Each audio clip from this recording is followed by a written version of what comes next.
In rural America, community is everything. We celebrate each other's successes and support each other when times are tough.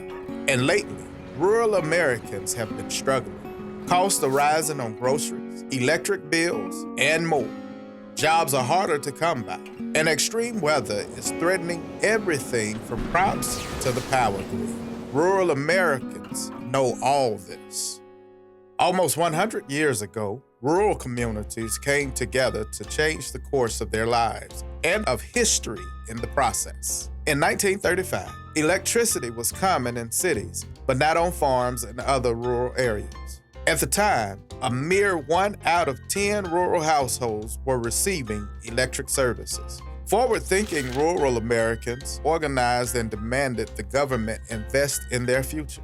And it worked. The Rural Electrification Administration was created as part of the New Deal to give loans for electrification and telephone services in rural areas. Fueled by government investment, farmers once again band together, and rural electric cooperatives were born.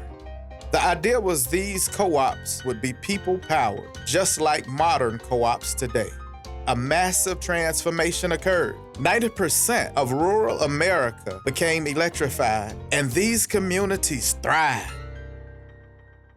Today, these co-ops provide electricity to more than 42 million rural Americans. But over the years, government investment hasn't always been consistent. All that infrastructure has aged, become less efficient, and energy costs have risen. Plus, 2/3 of rural electricity comes from fossil fuel power plants, which are more expensive compared to clean energy facilities. Rural electric co-ops have also gotten stuck paying off debt for this outdated infrastructure. And that's how some of America's lowest income communities ended up paying the highest prices for electricity. But now there's another opportunity to transform rural lives. Recent federal investments like the Inflation Reduction Act have allocated around $11 billion for rural electric co-ops to voluntarily invest in renewable energy systems. Energy that's cheaper, cleaner, and more reliable. What could this mean for a rural community? How about the weatherization of homes so folks can lower their energy bills and live more comfortably? New solar and wind installations that create well-paying jobs, and battery energy storage that strengthens energy independence. There are also innovative solutions like agrivoltaics, where farmers earn extra money from solar panels that share the same fields as crops and even livestock.